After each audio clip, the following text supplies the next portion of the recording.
লাভ নাই ভাই, প্রচুর ইবাদত বন্দেগী করে মনের মধ্যে অহংকার রেখে কোনো লাভ নাই। অনেক কিছু করছেন, নিজেকে মনে করছেন আপনি সুপিরিয়র, অন্যরা সব ককরোচ, আপনি জান্নাতের ডিলার, লাভ নাই। ইবলিসের আকীদা এটা ইবলিসের আকীদা। খলাকতানি মিন নার ওয়া খলাকতাহু মিন তিন। এখন যারা ইসলামের বিপক্ষে আছে তাদের মধ্যে থেকে আল্লাহ পাক খালিদ এবং ওমর রাদিয়াল্লাহু আনহুর মতো সাহাবী বের করতে পারেন। আল্লাহ পাকের সুন্নাহ বোঝা খুব দুষ্কর। যাকে আপনি তুচ্ছ করছেন আল্লাহ পাক তাকে হেদায়েত দিয়ে আপনার চেয়ে বড় জায়গায় নিয়ে যেতে পারেন। যাকে আপনি বড় কাফের মনে করছেন আল্লাহ পাক কাল তাকে হেদায়েত দিয়ে ইসলামের খেদমত করাতে পারেন। আবার আল্লাহ পাক আপনাকে, যিনি 5 ওয়াক্ত নামাজ পড়ছেন, রোজা রাখছেন, আপনাকে পথভ্রষ্ট করে দিয়ে জাহান্নামে নিতে পারেন। অতএব আত্ম অহংকারের কোনো সুযোগ নাই। তাসকিয়া দরকার। কদ আফলাহা মান যাক্কাহা ওয়া কদ খাবা মান দাসাহা।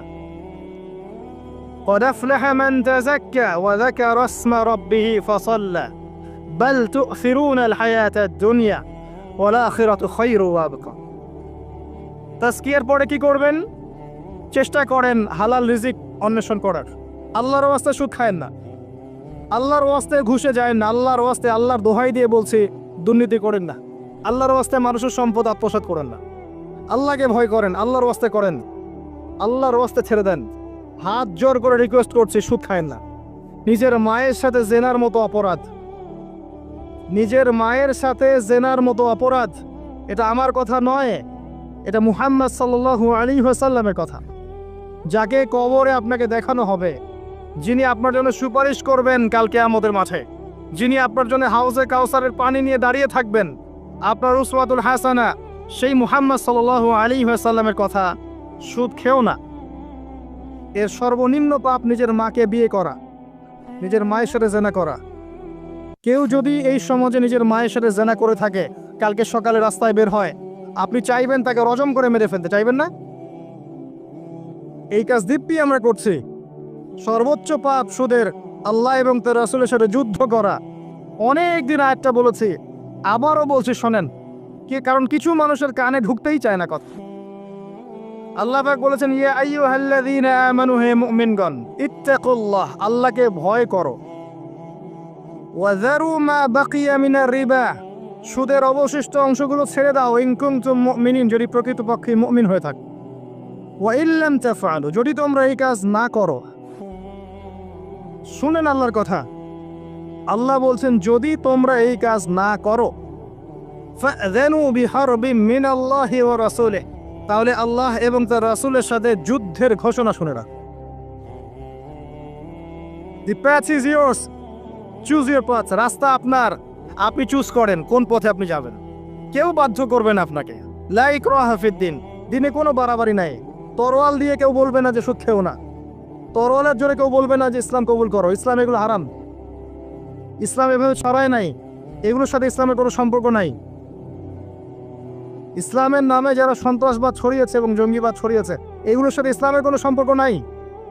ইসলাম বাধ্য করবে না আপনাকে, কিন্তু আপনি রাস্তা, ওয়াহাদাইনাহুন নাজদাইন, দুইটা পথ আমি দেখিয়ে দিয়েছি, আপনি একটা চুজ করেন। ইম্মা শাকিরা ওয়া ইম্মা কাফুরা, ইচ্ছা হলে আপনি কুফরি করেন, ইচ্ছা হলে কৃতজ্ঞ হন। আল্লাহ বলেছেন সুদ খেও না। নিজের মায়ের সাথে জেনা করা, আল্লাহ এবং তার রাসূলের সাথে যুদ্ধ করা। আপনি পথ চুজ করেন। একটা টাকা যদি হারাম থাকে রিজিকে, আপনার ইবাদত কবুল হবে না। সে যেই হোক, দাড়ি টুপি পাগড়ি জুব্বাওয়ালা মানুষও যদি সুদ খায়, জায়েজ হয়ে যাবে না। পৃথিবীর সমস্ত মানুষ যদি ভোটাভুটি করে যে সুদ হালাল, হালাল হয়ে যাবে না। পরিবারের হালাল রিজিকের ব্যবস্থা করেন।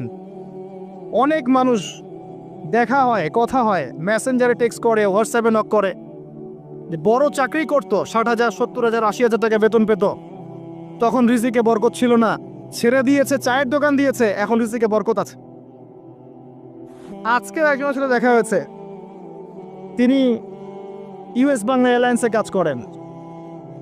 আমাকে বলছেন, ভাই মুরব্বী মানুষ, আমার পরিবারের সদস্য সংখ্যা বেশি ছিল, হারাম জবে ছিলাম, সুদ খেতাম, সুদী এনজিওতে কাজ করেছি, আপনার লেকচার শুনেছি, আলহামদুলিল্লাহ, আল্লাহ পাক শুনিয়েছেন তাকে, এখানে আমার কোনো ক্রেডিট নাই। তিনি ছেড়ে দিয়েছেন, এখন এখানে কাজ করেন। আমি বললাম, পরিবারে কি কোনো সমস্যা হয়, রিজিকে বরকত আছে না? তিনি বলছেন, এখন বারাকার শেষ নাই। বলছে কেউ অসুস্থ হয় না পরিবার আমার এখন, আগে ডেইলি অসুস্থ হতো। আমার টাকা চুরি চামারি হয় না, আগে আমার টাকা আত্মসাৎ হয়েছে। বরকত কি জিনিস আপনাকে বুঝাই, বরকত চোখে দেখা যায় না। আপনি হালাল রিজিকে থাকেন, দেখবেন আপনার পরিবারের মানুষ কম অসুস্থ হচ্ছে, খরচ কমে গেল, আপনার সম্পদ চুরি ডাকাতি হচ্ছে না, নিরাপদ আছে। আপনার অল্প রিজিক আল্লাহ রহমত বরকত ঢেলে দিলেন, অল্প খেয়ে আপনি তৃপ্ত, মেডিসিনে খরচ নাই, অসুস্থতার খরচ নাই, আজে বাজে কোনো খরচ নাই, কারণ আপনি হারাম খাচ্ছেন না। বরকত চোখে দেখা যায় না, এটা বুঝতে হয়। আবার দেখবেন মাসে কোটি টাকা আর্ন করছেন, এই যে বড় একটা ক্যান্সার, এই যে কিডনি ড্যামেজ, এই যে ব্লাড চেঞ্জ করতে হচ্ছে, একটা রোগ শেষ হচ্ছে আরেকটা শুরু হচ্ছে, বাবার অসুখ, মায়ের অসুখ, এই সমস্যা ওই সমস্যা একটার পর একটা লেগেই আছে। এই প্রজেক্ট নষ্ট হচ্ছে, ওই প্রজেক্ট নষ্ট হচ্ছে, আবার মানুষ ছিনতাই করছে, চুরি ডাকাতি করছে। এটা আল্লাহ পাকের গজব। রহমত বরকত চোখে দেখা যায় না, এটা আপনাকে বিশ্বাস করতে হবে যে আল্লাহর পক্ষ থেকে এগুলো আসে। ইমানের 6 পিলার সব তো গায়েব, আল্লাহ বিশ্বাস গায়েব, মালায়েকা ওয়া কুতুবিহি ওয়া রুসুলিহি ওয়াল ইয়াউমিল আখির ওয়াল কদরি খাইরি ওয়া শাররি, সবই গায়েব। অদৃশ্য বিশ্বাসের নামই তো ইমান। তো বরকত রহমত কি দেখা যাবে? দেখা যাবে না। রূহ বা আত্মাকে দেখেছেন? আপনার শরীরে নাই। এভাবেই আল্লাহ রহমত বরকতে বিশ্বাস করতে হবে। আল্লাহ পাক ইনশাআল্লাহ তাআলা আপনার হালাল অল্প রিজিকে বারাকা দিবেন ইনশাআল্লাহ। আল্লাহর ওয়াস্তে দুর্নীতি করেন না, আল্লাহর ওয়াস্তে করেন না।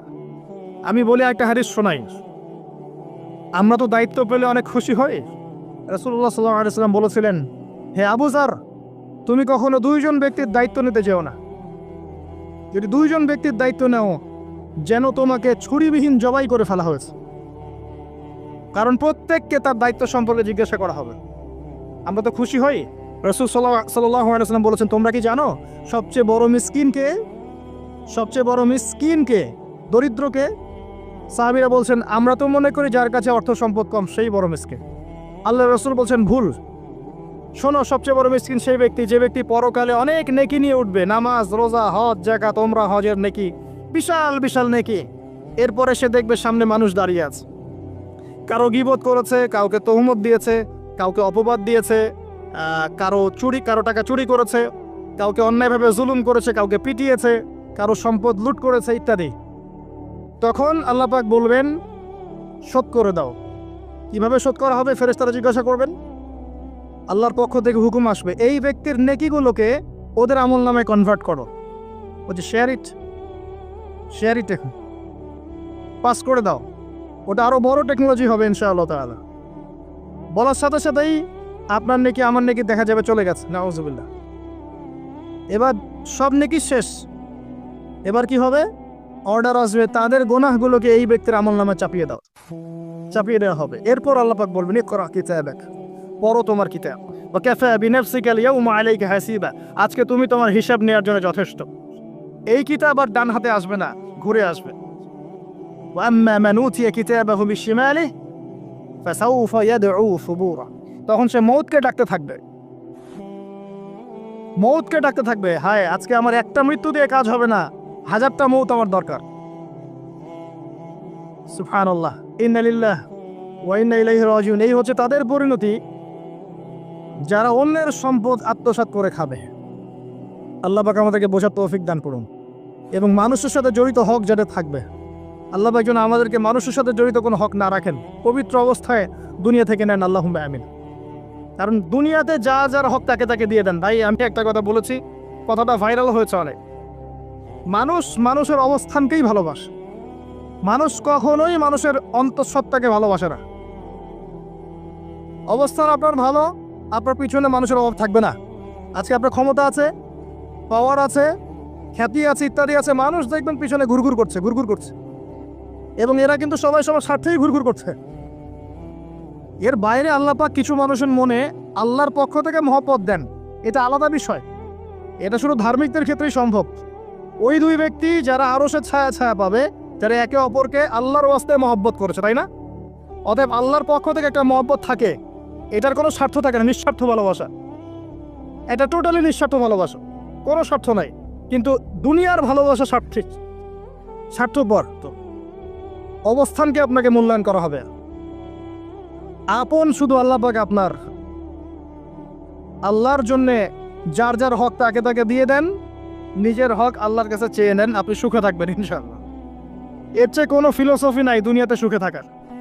আপনি মানুষকে সন্তুষ্ট করতে পারবেন না, পরিবার, বাবা মা, ছেলে মেয়ে, বউ বাচ্চা, কাউকে সন্তুষ্ট করতে পারবেন 100% আপনি কাউকে সন্তুষ্ট করতে পারবেন না। সারা জীবন করে যাবেন, আপনার বিরুদ্ধে অভিযোগ থেকেই যাবে। শুধু আল্লাহ রাব্বুল আলামিন অপেক্ষা করে বসে আছেন।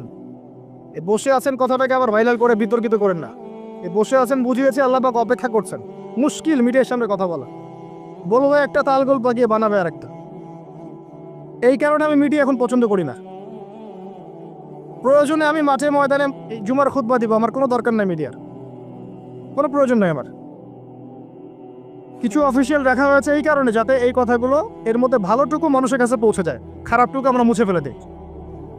ভালো, আমার খারাপের দরকার নাই। আর এগুলো করে করে মানুষের ক্ষতি করেছি আমরা অনেক। দিন দিন আলেম ওলামাদের সংখ্যা এই বাংলার মাটি থেকে কমে গেছে। যে কথাটা বলছিলাম, হক দিয়ে দেন, আপনি আপনার হক আল্লাহর কাছে চেয়ে নেন। মানুষকে আপনি সুখী করতে পারবেন না। আল্লাহ পাক অপেক্ষা করছেন আপনার জন্যে। আপনি কখন তওবা করে তার দিকে ফিরে আসবেন, দিন আল্লাহ পাক আপনাকে মাফ করে দিবেন সব। আল্লাহ পাক বলেছেন শোনেন, ইল্লা মান তাবা, যে অনেক গুনাহ করেছে, শিরক করেছে, জেনা করেছে, মদ খেয়েছে, বেদাত করেছে, হারাম খেয়েছে, আল্লাহ পাকের অবাধ্য হয়েছে, নামাজ পড়ে নাই, যাকাত দেয় না, ইত্যাদি ইত্যাদি অনেক অন্যায় করেছে, একদিন তওবা করে ফিরে এসেছে। আল্লাহ পাক বলছেন ইল্লা মান তাবা, যে ব্যক্তি তওবা করে ফিরে আসলো, ওয়া আমানা, এবং ঈমান নিয়ে আসলো, ওয়া আমিলা আমালান সালিহান, এবং এখন থেকে সৎ আমল করা শুরু করলো, হোক সে নারী বা পুরুষ, যে কেউ, যে কোনো বয়সের, যে কোনো বর্ণের, যে কোনো ভাষার, যে কোনো দেশের, এগুলো কিচ্ছু যায় আসে না আল্লাহ পাকের। ইন্নাল্লাহা লা ইয়ানজুরু ইলা আজসামিকুম ওয়ালা ইলা সুওয়ারিকুম ওয়ালাকিন ইয়ানজুরু ইলা কুলুবিকুম ওয়া আমালিকুম। আল্লাহ পাক শুধু কলব দেখেন, আমল দেখেন, রক্ত মাংস বর্ণ এগুলো দেখেন না। আল্লাহ পাক ফিরে এসেছে, আমল ঈমান এনেছে, আমল সালেহ করেছে। আল্লাহ পাক বলছে উলাইকা, এরাই তারা, ইউবাদদিলুল্লাহু সাইয়্যাতিহিম হাসানাত, এরাই সেই ব্যক্তি যাদের সমস্ত গুনাহকে আমি আল্লাহ নেকি দিয়ে পরিবর্তন করে দেব সব। আল্লাহ অপেক্ষা করছেন আপনার জন্য। আপনার কাছে আসার গল্পটা হোক আল্লাহর কাছে আসার গল্প। এই জেনার কাছে আসার গল্প দিয়ে কোনো লাভ নাই। আল্লাহ পাক যেটা বলেছেন লা তাকরাবুজ জিনা, জিনার কাছেও যেও না। আপনি দেখবেন এখন বলা হচ্ছে জেনাটাই হচ্ছে কাছে আসার গল্প। আমি বলি শোনেন, নিমের ডাল দিয়ে দাঁত মাজেন, নিম গাছের ডাল আছে না, নিমের ডাল দিয়ে দাঁত মাজেন, এই পেস্ট ছেড়ে দেন, বয়কট করে ফেলেন, দেখবেন কয়দিন পর ক্ষমা চাবে যে ভুল হয়ে গেছে, আমরা এগুলা এক বানাবো না। আমরা যে নরম সরম মানুষ, কোনো ইনিশিয়েটিভ নিতে পারি না, এই জন্য চড়া হয়ে বসে থাকে। প্রতিটা সেক্টরেই দুর্নীতি চলছে। এই যে কাছে আসার গল্পের নাম দিয়ে মানুষকে জেনা করাচ্ছে।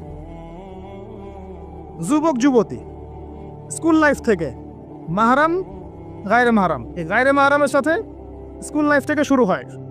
স্কুল লাইফে পড়ছে ক্লাস 8, 9, 10। ক্লাস 8, 9, 10-এর মেয়েরা ছেলেরা এখন অ্যাডাল্ট। এরা এমন কিছু করে যা আপনার কল্পনাও নাই।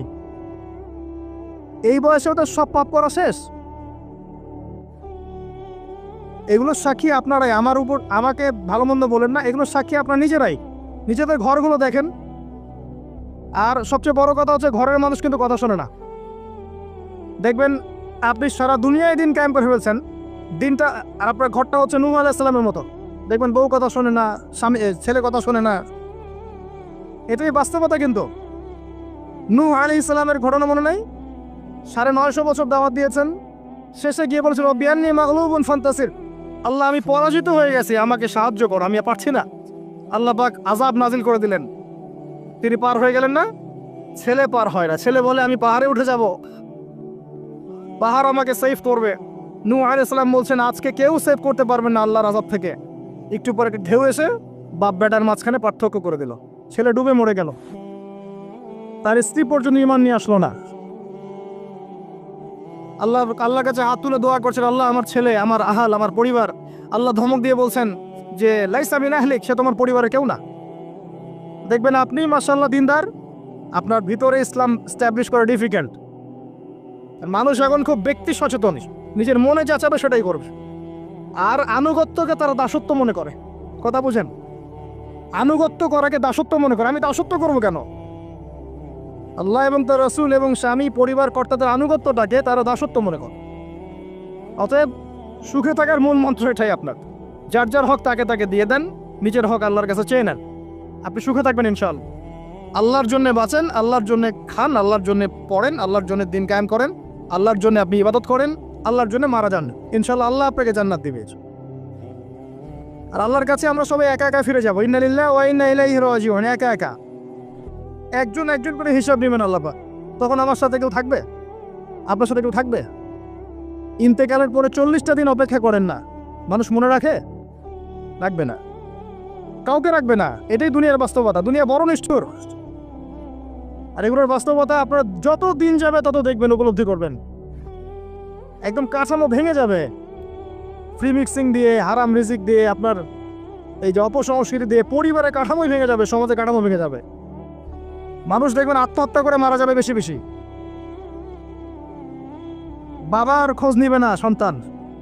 কিয়ামতের আলামত আছে, আনতালি তেলামাতু রাব্বাতুহা। দাসী মনিবকে জন্ম দিবে, মা বাবার সাথে দাস দাসীর মতো আচরণ করা হবে।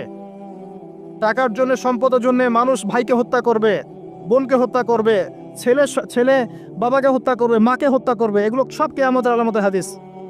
এগুলো আপনি বাস্তবতা মিলিয়ে দেখেন, 100% মিলে যাবে। এগুলো চলছে এখন। এই জায়গায় আমি বলবো আত্মকেন্দ্রিক হন। একটা আয়াত শোনাচ্ছি আপনাকে, আমার খুব পছন্দের একটা আয়াত, এবং আল্লামা তাকি উসমানীর নাম শুনেছেন? আমার জানা মতে বিশ্ব বরেণ্য আলেমদের একজন। তিনি একটা গোটা বই লিখেছেন, পুরা বইটাই একটা আয়াতের উপরে। বইটা পড়েন, আপনার কাছে মনে হবে বইটার প্রতিটা কথা আপনার জন্য লেখা হয়েছে। তাসকিয়া, আত্মশুদ্ধি, আত্মশুদ্ধি ও তাসাউফ। ওই বইয়ের প্রথমে টাইটেল, একটা হেডলাইন আয়াত আছে, ইয়া আইয়ুহাল্লাযীনা আমানু, হে মুমিনগণ, আলাইকুম আনফুসাকুম।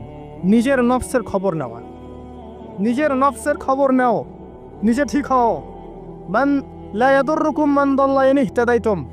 যারা পথভ্রষ্ট হয়ে যাচ্ছে বা গেছে, এদের পথভ্রষ্টতা তোমাদের কোনো ক্ষতি করবে না যদি তোমরা হেদায়েতের উপর থাকো। এর চেয়ে বড় কোনো মেডিসিন নাই। এই আয়াতের মধ্যে সব কিছু আছে, আমাদের সমস্যা এবং আমাদের সলিউশন। আমাদের সমস্যা হচ্ছে আমরা পরের দিকে বেশি চোখ তুলি, আঙ্গুল তাকাই, তোমার এটা ঠিক নাই, তোমার ওটা ঠিক নাই, তোমার আকীদা ঠিক নাই, তোমার আমল ঠিক নাই, তোমার তাজকিয়া ঠিক নাই, তোমার রিজিক ঠিক নাই, ইত্যাদি ইত্যাদি। নিজের দিকে এতবার আঙ্গুল আমরা তুলি না। আমার আকীদা ঠিক আছে কিনা, আমার মানহাজ ঠিক আছে কিনা, আমার আমল বেদাতমুক্ত কিনা, আমার রিজিক ঠিক আছে কিনা, আমার পরিবার ঠিক আছে কিনা, আমার নফসে আত্মশুদ্ধি আছে কিনা, আমার ভিতরে হিংসা আছে কিনা, গীবত আছে কিনা, তোহমত দেই কিনা, অহংকার আছে কিনা, এগুলো আমাকে চিন্তা করতে হবে।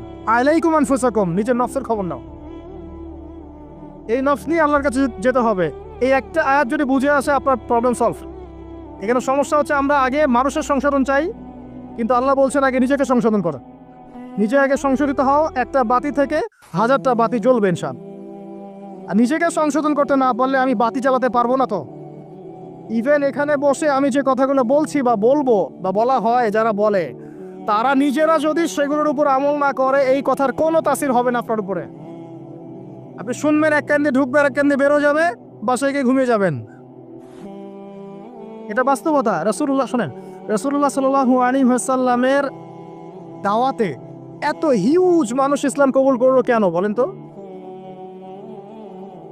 মূল কারণ কি জানেন? ইসলামের প্রতিটা বিষয়ের উপরে নবী সাল্লাল্লাহু আলাইহি ওয়াসাল্লাম নিজে আগে আমল করে দেখিয়েছে। এই জন্য তার কথার মধ্যে নূর এবং তাসির এবং বারাকা এত বেশি ছিল যে মানুষের কলিজার মধ্যে কথাগুলো আঘাত করেছে, মানুষ পরিবর্তন হয়েছে। আর আমাদের টোটাল উল্টা। এইখানে বসবো, এই ধরনের জায়গায় যারা বসি তাদের এক শ্রেণীর কথা বলছি, সবাই না। এখানে অনেক মানুষ আছেন যারা আল্লাহওয়ালা এবং যারা বেশি ভাইরাল না, যারা তো সেলিব্রিটি না। রাতের বেলা তাহাজ্জুদ করছেন, দেখেন কোনো মাদ্রাসায় খেদমত করছেন, এমন কিছু করছেন যাদেরকে কেউ চেনে না আল্লাহ ছাড়া, তারা আল্লাহর কাছে সেলিব্রিটি। এখানে টোটালি উল্টা। আমরা বলি যেটা, সেটা নিজেরা করি না, আর সেটা করি যা বলি না। আমি আপনাদেরকে বলি, আমি যা জানি তার 30-40% আমি আপনাদেরকে বলতে পারি না, ভয়ে বলি না। আর আমি যা বলি তার 100%-এর মনে হয় 50, 60, 70% আমি করতে পারি না। নিজেদেরকে নিয়ে শঙ্কিত আমরা যে কি হবে। তো এই আয়াতের উপর আমল ছাড়া আমাদের কোনো গতি নাই। ইয়া আইয়ুহাল্লাযীনা আমানু, হে মুমিনগণ, আলাইকুম আনফুসাকুম, নিজের নফসের খবর নাও। লা ইয়াদুররুকুম মান দাল্লা ইন ইহতাদাতুম, তোমরা যদি হেদায়েত প্রাপ্ত হয়ে থাকো ওদের পথভ্রষ্টতা তোমাকে ক্ষতি করবে না। ইসলামের শত্রুদের কথা বাদ দেন, আগে নিজেকে ঠিক করেন, নিজে থেকে ঠিক করেন। নিজেরা নামাজি হন আল্লাহর ওয়াস্তে, আল্লাহর ওয়াস্তে হালাল খান, পরিবার ঠিক করেন, জ্ঞান অর্জন করেন, আল্লাহর ওয়াস্তে দিনের কোনো খেদমতের চেষ্টা করেন, আপনার জানমাল সময় শ্রম দিয়ে আল্লাহর ওয়াস্তে কিছু করেন, দেশকে কিছু দেন, রাষ্ট্রকে কিছু ভালো কিছু দেন, উম্মাকে কিছু ভালো কিছু দেন, আপনার প্রতিভা দিয়ে মানুষের কল্যাণ করেন, মানবতার কোনো খেদমত করেন, কিছু একটা করেন। গবাদি পশুর মতো জীবনটাকে নষ্ট করবেন না। খাওয়া, ঘুমানো, পেশাব পায়খানা করা, স্ত্রী সহবাস করা, বাচ্চা পয়দা করা, ডেট, এই হলো আমাদের জীবনের প্যাটার্ন। এখন কিছু করেন। সবাই তাকিয়ে আছে আপনাদের দিকে, আমাদের দিকে না, সবাই তাকিয়ে আছে আপনাদের দিকে। আল্লাহ পাক আপনাদেরকে বোঝার তৌফিক দান করুন। আর তো একটা কথা বলে শেষ করছি, অনেক রাত হয়ে গেছে, যত লম্বা হবে ফজরের নামাজ কাজা হয়ে যাবে। সেটা হলো আত্মশুদ্ধির পরে হালাল রিজিকের কথা বলেছে। আল্লাহর রাস্তায় সুদ খায়েন না, ঘুষ দুর্নীতিতে যায়েন না। এরপর আমি যেটা বলবো যে প্রকৃত মিসকিনদের কাতারে আমরা যেন না দাঁড়াই, মানুষের সাথে জড়িত কোনো হক রাখেন না। আরও বলবো পারিবারিক আদর্শ ঠিক করার চেষ্টা করেন। আমি জানি এটা খুব ডিফিকাল্ট, নিজেকে দিয়ে বুঝি এটা খুব ডিফিকাল্ট।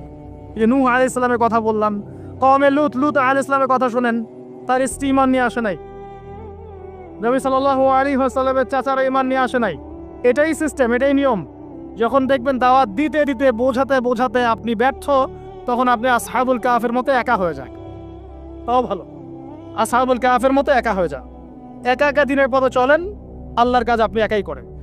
ইব্রাহিম একা একটা উম্মাহ, তার সাথে কেউ ছিল না, সে একাই একটা উম্মাহ ছিল। আল্লাহ পাক তাকে একটা উম্মাহ বলেছেন। আর এরপর যে কথাটা বলবো, শেষ কথা, সেটা হলো আল্লাহ পাক আমাদের সবাইকেই কিছু না কিছু প্রতিভা দিয়েছেন। জান, মাল, সময়, শ্রম, কারো অর্থ, কারো মেধা, কারো লেখার ক্ষমতা, কারো বলার ক্ষমতা, কারো সংগঠিত করার ক্ষমতা ইত্যাদি। আল্লাহ পাক যাকে যে ক্ষমতা দিয়েছেন, আপনার প্রতিভাটাকে আপনি আল্লাহর পথে কাজে লাগান। ছোট্ট কিছু করেন না, এতিমদের একটা প্রজেক্ট করেন, একটা মসজিদ করেন, একটা মাদ্রাসা করেন, একটা মক্তব পড়েন, একটা স্কুল প্রতিষ্ঠা করেন, একটা কলেজ প্রতিষ্ঠা করেন, একটা অর্থনৈতিক কোনো সিস্টেম কিছু লঞ্চ করেন, একটা ইসলামিক এনজিও করেন, কিছু একটা করেন যা দিয়ে আপনার দিনের কোনো উপকার হয়, ইসলাম এগিয়ে যায়। ইনশাল্লাহ এভাবেই আস্তে আস্তে আস্তে আস্তে সবার ক্ষুদ্র ক্ষুদ্র প্রচেষ্টা ইসলাম এগিয়ে যাবে ইনশাআল্লাহ। আজ হোক আর কাল হোক, আল্লাহর জমিন, আল্লাহর দিন প্রতিষ্ঠা হবে ইনশাআল্লাহ তাআলা। এবং আল্লাহর দিন যখন প্রতিষ্ঠা হবে সবাই সুখে থাকবে, কেউ কষ্টে থাকবে না ইনশাআল্লাহ তাআলা। আল্লাহ রাব্বুল আলামিন আমাদের সবাইকে পবিত্র কোরআন এবং সুন্নাহ অনুযায়ী জীবনযাপন করার তৌফিক এনায়েত করুন, আমিন। আল্লাহ রাব্বুল আলামিন আমাদের সবার পারিবারিক আদর্শ সুশৃঙ্খল করে দিন, ইসলামিক করে দিন। আমাদের সবাইকে আল্লাহ পাক হালাল রিজিকের ব্যবস্থা করে দিন এবং আমাদের মা বোনদেরকে আল্লাহ পাক খাস পর্দায় থাকার তৌফিক দান করুন। আল্লাহ পাক আমাদের সবাইকে পড়াশোনা করার তৌফিক দান করুন। এবং আমি এখানে যে কয়টা কথা বলেছি এর বাইরে আর কয়েকটা সাবজেক্ট পড়বেন। আমি কোরআনের কথা বলেছি, হাদিসের কথা বলেছি, আরও বলেছি তাজকিয়ার কথা, আত্মশুদ্ধির কথা। এরপর আর কয়েকটা সাবজেক্ট পড়বেন, সেটা হচ্ছে ইসলামিক হিস্ট্রি, ইসলামের ইতিহাস, ইসলামিক অর্থনীতি, আরও পড়বেন ইসলামিক জিওপলিটিক্স। এবং জেনারেল লাইনে যারা পড়ছেন এখানেই পড়াশোনা কন্টিনিউ করবেন, পাশাপাশি ইসলামের এই লেখাপড়াগুলো করবেন। আর মাদ্রাসা যারা পড়ছেন, মাদ্রাসায় পড়ার পাশাপাশি আপনারা জেনারেল সাবজেক্টগুলো পড়ার চেষ্টা করবেন ইনশাআল্লাহ। আল্লাহ পাক আপনাদের জ্ঞানকে বাড়িয়ে দিন, জ্ঞান অনুযায়ী আমল করার তৌফিক দান করুন। আল্লাহ পাক আমাদের সবাইকে তাজকিয়া দান করুন। 3 জন ব্যক্তি একবার একটা গুহায় আটকা পড়ছে।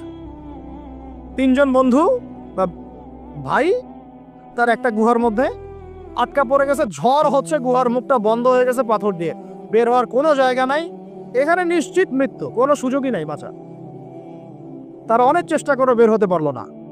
শেষমেশ তারা বলছে যে আমাদের যদি কোনো নেক আমল থাকে, সে নেক আমলের ওসিলা করে আল্লাহর কাছে দোয়া করি, আল্লাহ চাইলে আজকে আমাদেরকে বাঁচাতে পারেন। একজন বলছে, আল্লাহ আমার মা ছিল, পিতামাতা ছিল, তো মাকে আমি দুধ পান না করি আমার সন্তানদেরকে কখনো খাওয়াতাম না। একদিন গিয়ে দেখি যে মা ঘুমিয়ে গেছে, আমার বাচ্চারা কান্নাকাটি করছে, তবু আমি আমার বাচ্চাকে কান্না অবস্থায় রেখেছি, মাকে খাওয়াই নাই, ওদেরকেও খাওয়াই নাই। আগে মাকে খাওয়াইছে, তারপর ওদেরকে খাওয়াইছি।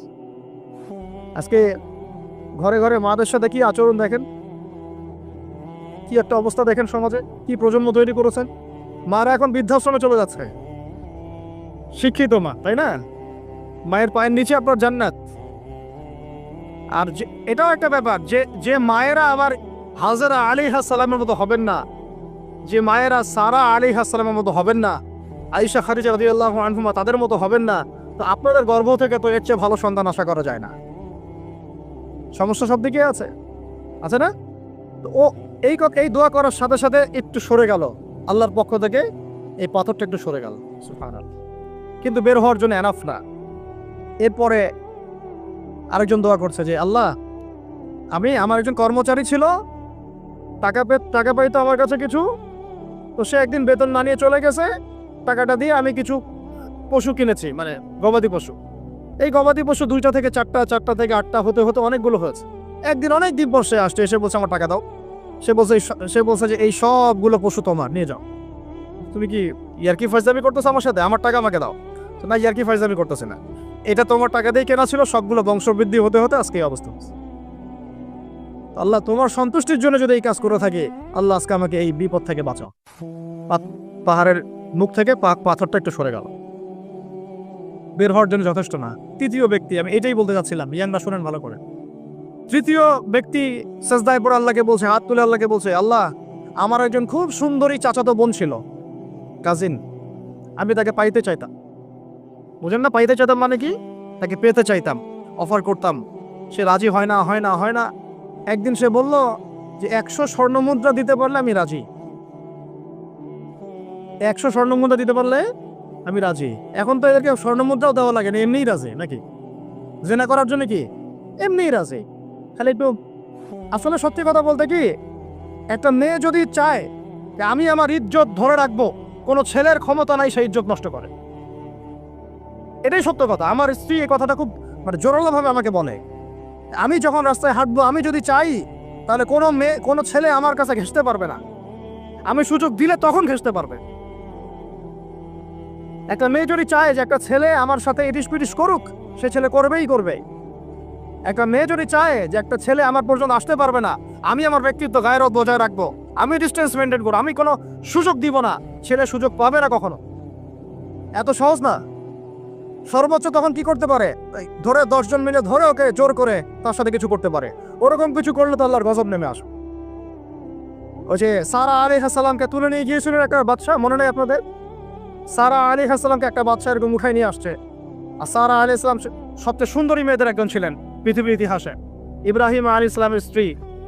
তখন তিনি হাত বাড়াচ্ছে তার দিকে ধরার জন্যে, আর সারা আলাইহিস সালাম তখন বলছে, দাঁড়ান, আমাকে 2 রাকাত নামাজ পড়তে দেন। 2 রাকাত নামাজ পড়ে তিনি আল্লাহর কাছে হাত তুলে বলে, আল্লাহ, তুমি জানো আমি আমার সতীত্ব, আমার ইজ্জত, আমার সম্মান আমার স্বামী ছাড়া আর কারোর সামনে কখনো প্রদর্শন করি নাই। আজকে এই জালেমের হাত থেকে আল্লাহ তুমি আমাকে বাঁচাও। ওই দেখি ইব্রাহিম আলাইহিস সালামও নামাজে দাঁড়িয়ে গেছে। ওই জালেম বাদশা যখনই হাত বাড়ায়, হাত অবশ হয়ে যায়, মাথা ঘুরে পড়ে যায়। 3বার 4বার চেষ্টা করেছে, তারপর পারে নাই। শেষে বলেছে, তোমরা আমার কাছে কাকে নিয়ে আসছো? নিয়ে যাও একে আমার সামনে থেকে। পরে উল্টা হাজরা আলাইহিস সালামকে হাদিয়া সহ দিয়ে পাঠায় দিয়েছে। একটা মেয়ে চাইলে তার ইজ্জত সম্মান এভাবে রক্ষা করতে পারে। তোমরা জেনায় ছেলেরা লিপ্ত করেছে, কারণ তোমরা চেয়েছো বলেই করতে পারছো। তুমি ফিতনা না ছড়াতা, তুমি বেহায়ের মতো বাইরে বের না হতা, তুমি তোমার চুল খোলা না রাখতা, তুমি তোমার পোশাক ঠিক রাখতা, তোমার কথা ঠিক রাখতা, তোমার কথার মধ্যে শক্তি রাখতা, মিষ্টি মিষ্টি প্রলোভন দিতা না, বাইকের পিছনে বসতা না, চটপটি ফুচকা খাইতা না, এখানে ওখানে আড্ডা মারতা না, কোনো ছেলে তোমার কাছে আসতে পারত না। তোমরা এই কাজ করেছো, ছেলে আসতে পেরেছে। আপনারা তো কিছু হইলে ছেলেদেরকেই দোষ দেন। ছেলেরা তো এমনি আকর্ষিত হবেই। আমি একজন ছেলে হিসেবে বলতেছি এটা না তো বিষয়টা। একটা ছেলের ফিতরত এটা, যে তার কাছে সবচেয়ে সুন্দর মনে হবে একটা মেয়েকে। এটা একটা ছেলের ফিতরত, স্বভাব ধর্ম, এটা চুম্বকের মতো আকর্ষণ করবে। আর এর উপর যখন আপনি এটাকে ফ্রি অ্যাক্সেস করে দিবেন, লাইসেন্স করে দিবেন, বেপর্দায় বের হবে, গায়ের জামা কাপড়ও ঠিক নাই, হ্যাঁ, তারপর কথাবার্তা মিষ্টি মিষ্টি প্রলোভিত টানতেছে, সিডিউস করতেছে, তখন তো একটা ছেলে মানে মিসগাইডেড হইতেই পারে, স্বাভাবিক। ছেলেরও দোষ আছে, কিন্তু অবশ্যই এখানে মেয়েরও দোষ আছে। আমরা তো অনেক সময় ঢাকা শহরে দেখি রাত 10টা 12টা বাজতেছে, আমরা মাহফিল করে যাচ্ছি, কোনোদিন বাসায় ফিরতে 1টা 2টা 3টাও বাজে, রাত 3টার সময় ছেলে মেয়ে বাইকে করে ঘুরতেছে ঢাকা শহর। ওই মেয়েটার কি বাসায় বাবা নাই, ভাই নাই, কোনো স্বামী বা কেউ নাই, মাহারাম কেউ নাই? তো আমরা সুযোগ দিচ্ছি বলেই তো আমাদের ঘর পর্যন্ত ঢুকতে পারছে। সবার আগে মেয়েদেরকে শক্ত হইতে হবে। আর মেয়ের বাবা যারা, আমি তো নিজেও মেয়ের বাবা, আমরা বাচ্চাদের সাথে সময় কাটাই আর ভাবি যা কি যে হবে ভবিষ্যতে আল্লাহ ভালো জানেন, কিভাবে মেয়েকে মানুষ করব, কিভাবে সতীত্ব রক্ষা করবে আমাদের মেয়েরা। যা চলতেছে অনেক মাদ্রাসার মেয়ে পর্যন্ত নষ্ট হয়ে গেছে। আপনারা জানেন না তো, আমরা জানি কথা, মাদ্রাসায় পড়ুয়া বহু মেয়ে নষ্ট হয়ে গেছে। যতদিন পর্যন্ত এদের হাতে মোবাইল ফোন ছিল না, ইজ্জত ঠিক ছিল। মোবাইল ফোনটা যখনই ঢুকেছে, ইজ্জত নষ্ট হয়ে গেছে বহু মেয়ের। আমি এরকম জানি, বলতে চাচ্ছি না। যাই হোক, ওই জায়গায় আসেন, ওই ছেলেটা তখন 100 স্বর্ণমুদ্রা অর্জন করেছে, কষ্ট করে আর্ন করেছে, যে আপনাদেরকে বলে যে নিজের পায়ে দাঁড়াও তারপরে তোমার সাথে রাজি। সে অনেক কষ্ট করে 100 স্বর্ণমুদ্রা অর্জন করে মেয়ের কাছে গিয়েছে, চাচাতো বোনকে বলেছে যে স্বর্ণমুদ্রা নাও, এখন বলো তুমি রাজি না। সে মেয়ে বলছে হ্যাঁ ঠিক আছে। তো এখন দুজনের মধ্যে যা হওয়াটাই হচ্ছে, অ্যাডাল্ট আপনারা সবাই বুঝেন। কিন্তু এখন মূল যে কাজটা, স্বামী স্ত্রীর যে মূল মিলন, এই মিলনটা করার জন্যে সেই ছেলেটা বসছে। হাদিসের মধ্যে আসছে এভাবে, 2 পায়ের মাঝখানে বসে পড়ছে ছেলেটা, এখনই জাস্ট শুরু করবে। তখন ওই মেয়েটা বলে উঠছে যে হে আল্লাহর বান্দা, আল্লাহকে ভয় করো, আমি আমার সতীত্ব কখনো নষ্ট করি নাই, তুমি আল্লাহকে ভয় করো। এই কথাটা যখনই বলছে, তখন ওই ছেলের মনের মধ্যে এমনভাবে একটা রিয়াকশন জন্ম নিয়েছে, আল্লাহর পক্ষ থেকে এমন একটা নূর আর হেদায়েত চলে আসছে, ওই অবস্থা থেকে ছেলেটা উঠে চলে গেছে এবং স্বর্ণমুদ্রাও দিয়ে দিচ্ছে, যে স্বর্ণমুদ্রাও আমার দরকার। যা, এবার সেই গুহার মধ্যে বন্দি অবস্থায় আল্লাহর কাছে হাত তুলে দোয়া করতেছে, আল্লাহ তুমি যদি জানো ওই কাজটা আমি তোমার সন্তুষ্টির জন্য করেছিলাম, আজকে আমাকে এই সাক্ষাৎ এই মৌতের হাত থেকে বাঁচাও। সাথে সাথে এই পাহাড় পাথর সরে গেছে। আমি এই কারণে বললাম, যদি আপনি আমি জেনা থেকে বেঁচে থাকতে পারি, ইনশাআল্লাহ তাআলা আল্লাহ পাক সাক্ষাৎ মৃত্যুর মতো এই আযাব থেকেও, বিপদ থেকেও আল্লাহ বাঁচাতে পারে।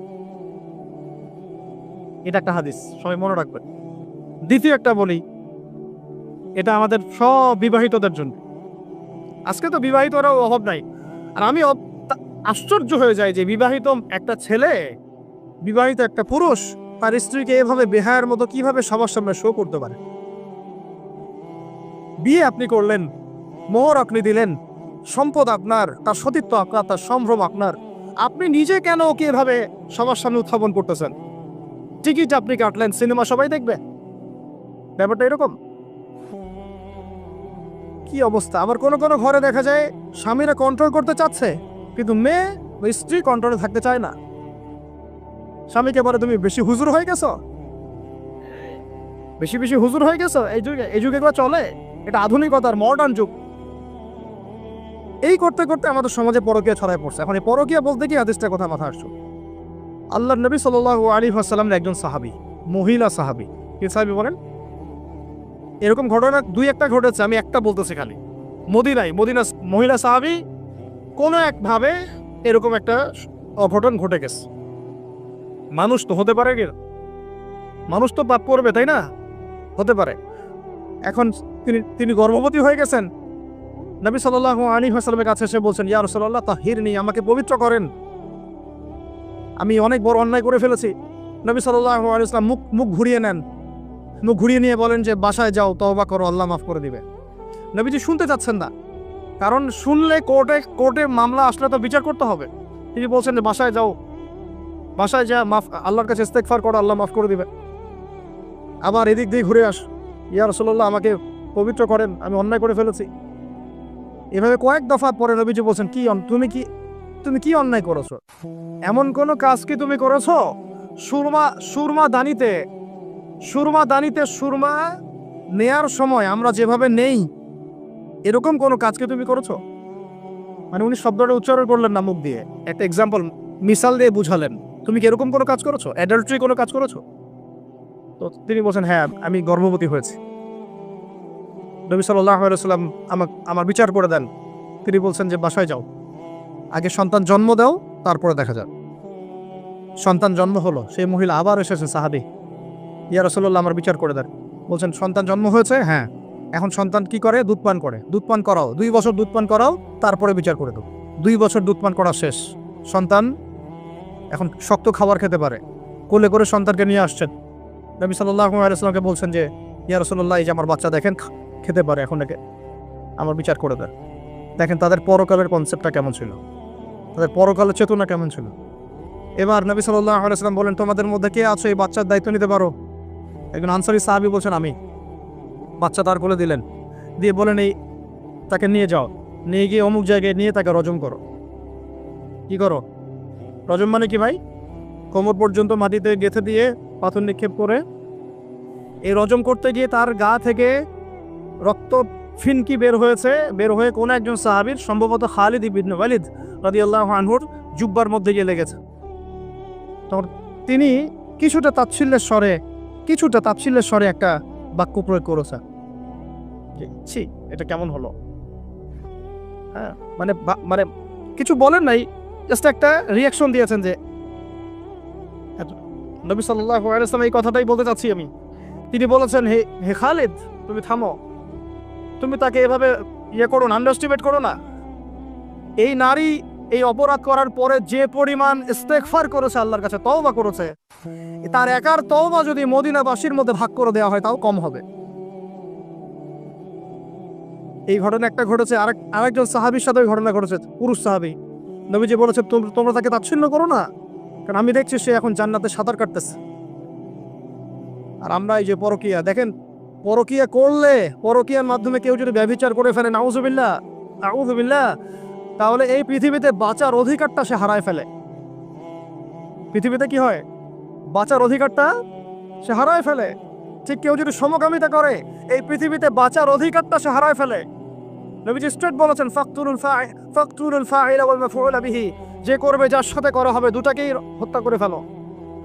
কেউ যদি ধর্ষণ করে বাঁচার অধিকারটা হারায় ফেলে। কিছু পাপ আছে যেগুলো করলে তওবা ইস্তেগফার করা যায়, আল্লাহ হয়তো মাফও করে দিবেন, কিন্তু পৃথিবীতে বাঁচার অধিকারটা মানুষ হারায় ফেলে। এটাকে আমরা এইভাবে প্রমোট করতেছি এখন। কে কে এগুলো নিয়ে মানে ফিকির করে এখন, মনে করে যেটা তো আধুনিকতা। অনেকে ওয়াইফ, একটা শব্দ আছে ওয়াইফ সুইপিং, একজনের ওয়াইফকে আরেকজনকে দিবে, ওর ওয়াইফকে সে নিবে, রাত কাটাবে না। এটা পশ্চিমা সভ্যতা থেকে আসতেছে, জানেন। চোখ কান খোলা রাখেন, আমরা নিজের অনেক বক ধার্মিক সাজার চেষ্টা করতেছি, কিন্তু সমাজটা নষ্ট হয়ে যাচ্ছে। এটাকে সংস্কার করার দায়িত্ব আমাদের। এর উপরে তো আবার বাণিজ্য আছে, মানে এটা তো বাণিজ্যিক একটা প্ল্যাটফর্ম হয়ে গেল। যত বেশি পারো বাণিজ্য করো, এটা উপলক্ষে অমুক ছাড়, এইটা উপলক্ষে তমুক, এইটা উপলক্ষে অমুক নাটক, এটা উপলক্ষে অমুক গান, এই উপলক্ষে অমুক সিরিয়াল, এই উপলক্ষে অমুক টেলিফিল্ম।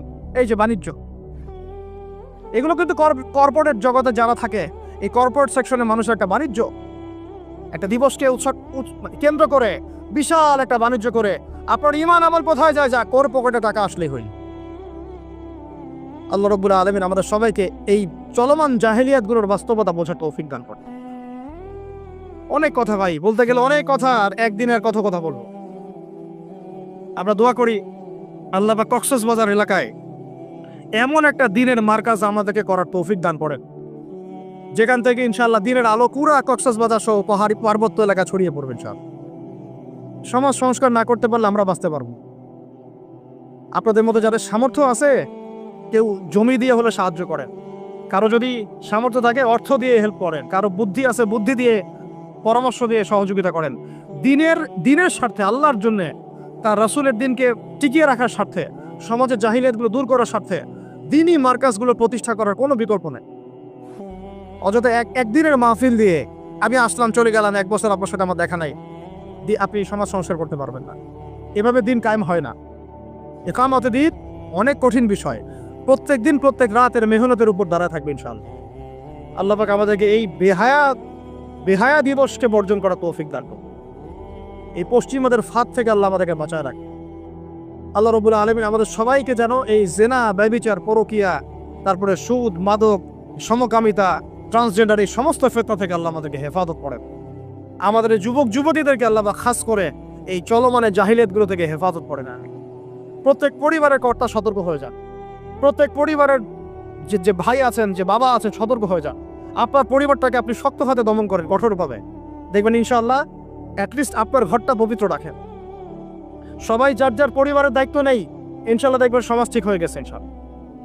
আমার স্ত্রীকে আমি এসব করতে দিব না, ওর ক্ষমতা আছে করবে, করলে ওকে আমি তালাক দিয়ে রেখে দেব, শেষ, সোজা কথা। ও আমরা এইভাবেই কথা বলি বাসায়, এক কথায় চলবে, এক কথায় উঠবে, এক কথায় বসবা, দ্বিতীয় কথা যেন বলতে না হয়। একদিন একটা ইস্যু নিয়ে মানে ঝগড়া তুল কালাম হয়ে গেল না, আমি রাগ কন্ট্রোল করতে পারলাম না। বলছিলাম যে হাত মোজা ভালো করে পড়তে, হাত মোজা, হাত কথা বলার সময় দেখেন যদি আমি হাতে ভাবে উঁচু করি দেখা যায় এতটুকু। আমি বাসায় গিয়ে বলছিলাম যে হাত মোজা খুব ভালো করে এই পর্যন্ত পড়তে, এইটুক নিয়ে মনে হয় আমি 10 মিনিট ঝাড়ি দিছি, মানে বকা দিছি আর কি। একদম মাথা নিচু করে শুনছে, একটা কথা বলে না। আমি আমার পরিবারটা ঠিক করলে কেন আমার মানে স্ত্রী বাইরে যাবে, কিভাবে যাবে? আমি বলতেছি না যে সে বাইরে যাইতে পারবে না, প্রয়োজনে তার প্রয়োজন পূরণ করতে পারবে না, এমন তো না বিষয়টা। বেপর্দা এভাবে যাবে কেন? বেপর্দায় ফেতনার মধ্যে কেন যাবে? আমার মেয়ে, আমি জন্ম দিলাম, আমি বড় করতেছি, আমি খাওয়াই, মানে আমি খাওয়াই বলতে মানে কি, আমরা উপার্জন করে আমরাই খেতে খাওয়াই নাকি? আমরা ওসিলা না রিজিকের, আমরা কামাই রোজগার করে নিয়ে আসি। আমি খাওয়াই বলতে বোঝাচ্ছি আমরা কামাই রোজগার করে নিয়ে আসি, আমাদের ভালোবাসা দিই, মহব্বত করি, তিলে তিলে আদর মহব্বত দিয়ে বড় করি। আমার মেয়ে কেমন করে বাইরে যায়? কেমন করে বাইরে যাও? কোন সাহসে যাও? আমি বাবা হয়ে বেঁচে থাকতেও কিভাবে যেতে পার?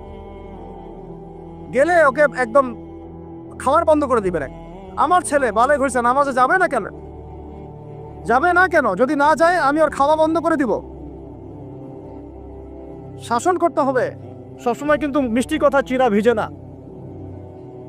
আল্লাহ পাক কোরআনের মধ্যে হেদায়েত দিতে উৎসাহিত করেছেন, এখানেই আবার আইনগুলো নাজিল করেছেন। মানে সবসময় মানুষকে দাওয়াত দিয়ে বুঝিয়ে সুঝিয়ে কাজ হয় না, মাঝে মাঝে পিটানো লাগে, লাগে না? শাসন লাগে না? লাগে।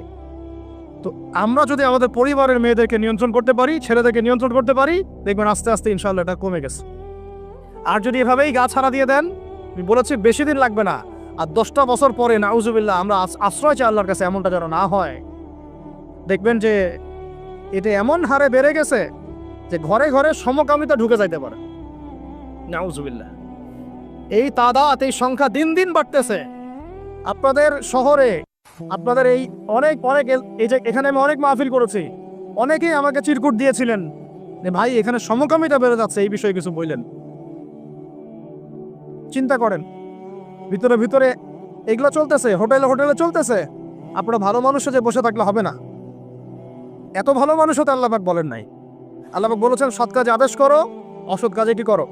নিষেধ করো। এবং আপনি আপনার জায়গায় আল্লাহ বিরোধী কোনো কিছুকে প্রশ্রয় দিবেন না। ব্যাস, সরকার কোথায় যায় যাক, প্রশাসন কি করে করুক, ওটা আমার দেখার দরকার না। আমি আমার জায়গা থেকে আল্লাহ এবং রাসূলের বিরুদ্ধে কোনো কাজ করব না। সিম্পল। এই যে ইতিহাসটা ওরা জানতো না, সেন্ট ভ্যালেন্টাইন্স ইতিহাসটা বলো, ওরা কি জানে? এই যে কত সালে এটা বাংলাদেশে আসছে, ওরা আসলে জানে? কে নিয়ে আসলো? দেখেন, ওটার বললামই, ওটা আনার পরে জেনা, ব্যভিচার, ফ্রি মিক্সিং, বাণিজ্য সব বেড়ে গেল। এটাকে কেন্দ্র করে কর্পোরেটরা এখন বাণিজ্য করতেছে। শুধুমাত্র এই দিবসে শোনেন, আর এগুলো বলতে চাইনি, আমি বলতে বাধ্য হচ্ছি, শুধুমাত্র এই দিবসে কোটি কোটি টাকার কন্ডম বিক্রি হয়, জানে? এটা শুধু কয়েকটা কান্ট্রির পরিসংখ্যান। সারা বিশ্বের পরিসংখ্যান দিলে তো আপনার চোখ কপালে উঠে যাবে। কি হচ্ছে আর কি হচ্ছে? যেখানে আল্লাহ রাব্বুল আলামিন বলছেন চোখ নিচু করো, কাছেও যেও না, ওটা তো কোরআনে পড়ে থাকলোই, ওটাকে লঙ্ঘন করে জিনা হচ্ছে, ব্যভিচার হচ্ছে, অবৈধ সম্পর্ক হচ্ছে, প্রচুর ধর্ষণ হবে কালকে। আর ধর্ষণ হলে আমি বলবো শুধু ছেলেটা দায়ী না, মেয়েরাও দায়ী আছে। তোমাকে মাহরাম ছাড়া কে বের হইতে বলছে? মাহরাম ছাড়া একটা মেয়ের হজ খরচ না।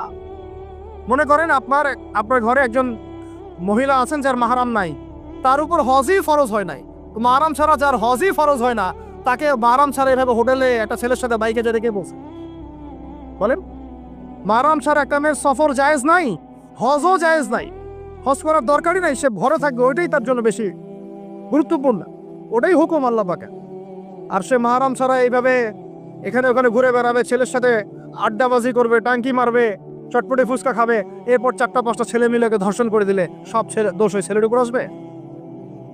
আমার তো মন চায় যে প্রথমে আগে এই মেয়েগুলোকে শায়েস্তা করি। হ্যাঁ, ছেলেগুলোকে তো করবোই, আগে মেয়েগুলোকে করে। শুধুমাত্র ওয়াজ নসিহত করে কাজ হবে না, সবাইকে কঠোর হতে হবে। আপনি আমাকে বলেন তো দেখি, আপনার মেয়ে কোন একটা ছেলের সাথে অবৈধ সম্পর্ক করেছে, আপনি কি এটা মেনে নিবেন? আপনারা যে কেউ হন, এখানে অনেক প্রশাসনের ভাই আছেন আমি জানি, ঊর্ধ্বতন কর্মকর্তাও আছে এখানে, আমি জানি। এখানে আমার লেকচার রেকর্ড হচ্ছে, এটা আমি জানি। আর আপনি আমাকে বলেন বা আপনার সিনিয়রদেরকে বলান এই কথাগুলো মেসেজ পৌঁছান, তাদের ঘরে যদি তাদের মেয়ে কোনো ছেলের সাথে অবৈধ সম্পর্ক করে, তারা কি মেনে নিবে? তাদের মেয়েকে যদি কেউ ধর্ষণ করে, তারা কি মেনে নিবে? আপনার ছেলেটা যদি সমকামী হয়, আপনি কি মেনে নিবেন? আপনার বাসায় যদি কালকে একটা ছেলে এসে বলে যে আপনার মেয়ে এসে বলে যে বাবা আমি ওকে ভালোবাসি, ওর সাথে বিয়ে করার আগে আমি যৌন সম্পর্ক করে ফেলছি, আপনি কি মেনে নিবেন? আপনি যদি জানতে পারেন কালকে আপনার মেয়ে গর্ভবতী হয়ে গেছে, আপনি কি মেনে নিবেন? আপনি যদি জানেন কালকে আপনার ছেলে আপনাকে এসে বলছে বাবা আমি একটা ছেলেকে নিয়ে আসছি, ও ছেলেটা আসলে বাইরের ছেলে, ভিতরে মেয়ে, তাই আমরা বিয়ে করে ফেলছি, আপনি কি মেনে নিবেন? তো এটা নবী সাল্লাল্লাহু আলাইহি ওয়াসাল্লামের ফিলোসফি ছিল। একজন সাহাবী এসে বলেছিলেন ইয়া রাসূলুল্লাহ আমি ইসলামের সব মানতে প্রস্তুত আছি, খালি আমাকে জিনা করার অনুমতি দেন না। সাহাবীরা রাগ হয়ে গেছেন, এই কার সাথে কি কথা বলো, বেয়াদবি করতে। নবী সাল্লাল্লাহু আলাইহি ওয়াসাল্লাম বললেন দাঁড়াও দেখো তাকে ছাড়ো, আমি বুঝাচ্ছি।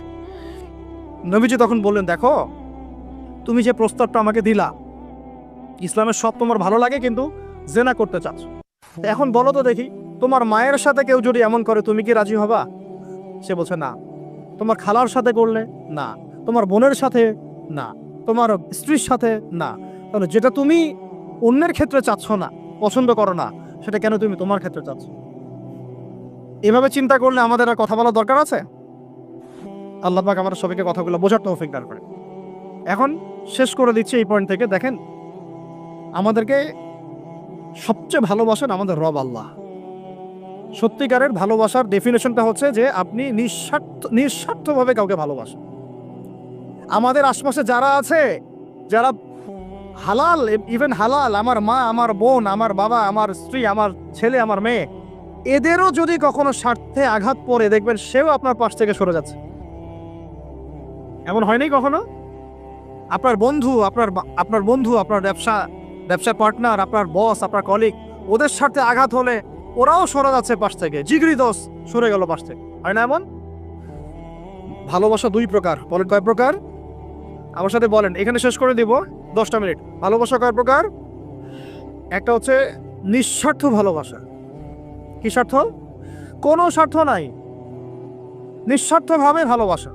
একটা হচ্ছে কোনো না কোনো স্বার্থ জড়িত আছে এমন ভালোবাসা।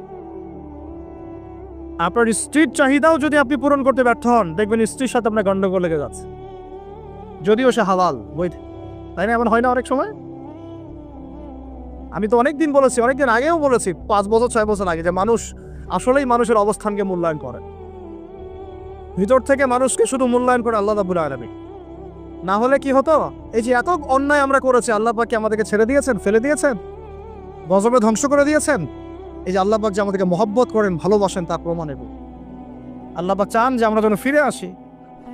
আল্লাহ পাক বলছেন সারা দুনিয়ার সমান গুনাহও যদি সে করে ফেলে, আসমানের সমানও গুনাহ করে ফেলে, খালি তওবা করে ফিরে আল্লাহকে বলবে আস্তাগফিরুল্লাহাল্লাযী লা ইলাহা ইল্লা হুয়াল হাইয়ুল কাইয়্যুম ওয়া আতুবু ইলাইহি। আল্লাহ পাক বলছেন খালেস তওবা করলে গুনাহ তো মাফ করে দিবই, আগের গুনাহগুলোকে নেকি দিয়ে পরিবর্তন করে দিই। ভালোবাসা না? আল্লাহ পাক সৃষ্টি করেছেন আমাদেরকে ভালোবেসে। কোরআন খোলেন, সূরা সাদ পড়েন, সূরা সাদের মধ্যে দেখবেন আল্লাহ বলছেন খালাকতু বিয়াদি মা মানাআকা আল্লা তাসজুদা খালাকতু বিয়াদাই, মানে তুমি ইবলিস কেন তাকে সিজদা করলা না যাকে আমি নিজ হাতে সৃষ্টি করেছি? এটা মহব্বতের বহিঃপ্রকাশ না? আল্লাহ আমাদেরকে নিজ হাতে সৃষ্টি করেছেন। আল্লাহ পাকের হাত কেমন এটা আমরা ব্যাখ্যা করতে যাব না, এর হাতের অর্থ কি সেটাও ব্যাখ্যা করার তাওয়িল করার দরকার নাই। কোরআনে আসছে যেভাবে সেভাবে আমরা ঈমান রাখবো, ঠিক আছে ভাই? এখানে আবার অনেক তালগোল বাগায় ফেলে এবং বিভ্রান্ত হয়ে যায়। এদিকে যাওয়ার দরকার নেই।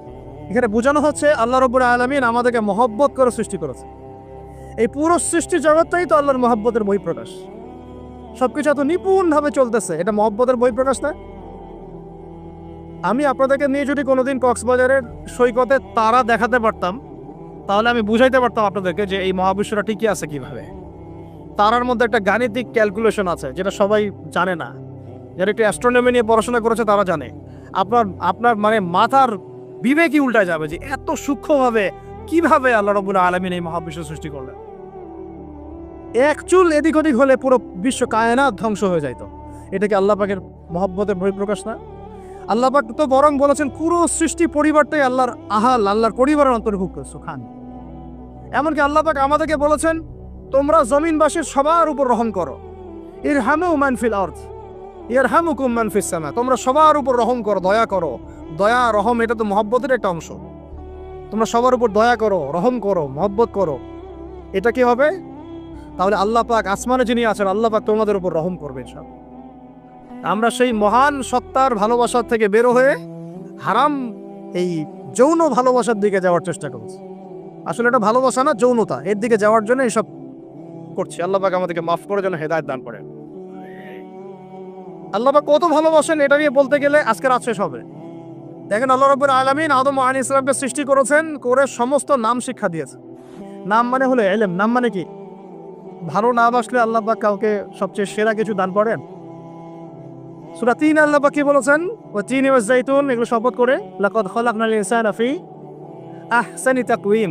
মানুষকে সবচেয়ে শ্রেষ্ঠ কাঠামো আল্লাহ পাক দিয়েছে, দেন নাই? তো কাউকে যদি মহব্বত না করা হয় তাকে আপনি সবচেয়ে সেরাটা কি দিতে পারবেন? আল্লাহ পাক আমাদেরকে মহব্বত করেন, ভালোবাসেন, এবং আল্লাহ চান আমরাও যেন তাকে মহব্বত করি, তাকে ভালোবাসি।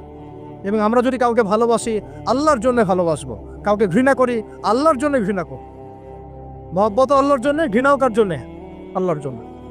আল্লাহ পাক সমস্ত ইলম শিক্ষা দিলেন, এটা কি ভালোবাসার বহিঃপ্রকাশ না? নূহ আলাইহিস সালামের কওম দীর্ঘদিন আল্লাহর কথা শোনে না।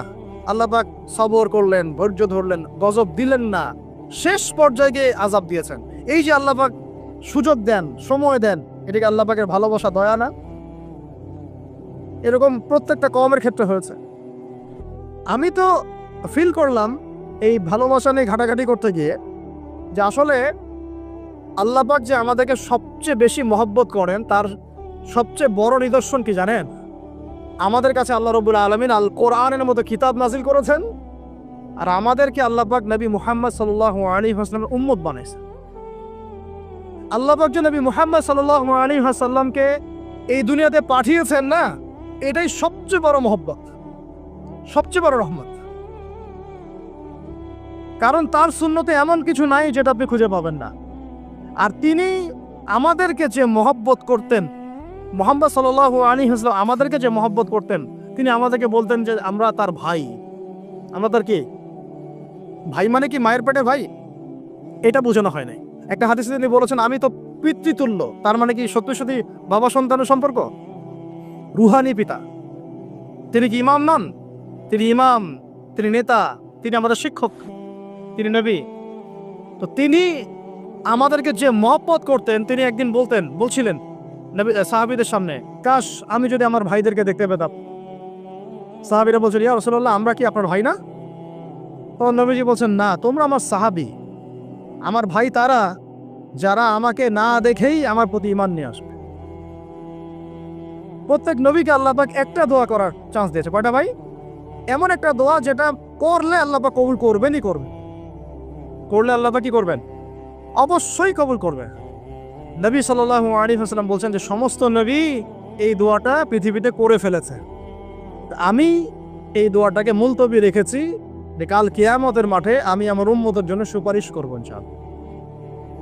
এবং নবী সাল্লাল্লাহু আলাইহি ওয়াসাল্লামের সুপারিশে বহু কবিরা গুনাহগার মুসলমান যারা জাহান্নামের ফয়সালা হয়ে গেছে তাদেরকে আল্লাহ পাক কিছুটা শাস্তি ভোগ করালে হলেও আবার জান্নাতে নিয়ে আসবেন ইনশাআল্লাহ। তো তিনি আমাদেরকে মহব্বত করেন না? করতেন না? চিন্তা করে তাহলে আমরা তার দিনকে কি মহব্বত করলাম, আমরা তার হুকুম হাকামের বিধিবিধান সুন্নতে কি মহব্বত করলাম, চিন্তা করেন। একটা হাদিসে নবীজি স্পষ্ট করে বলছেন এটা আমাদের জন্য একটা কষ্টি পাথর। এটা একটা কি? কষ্টি পাথর।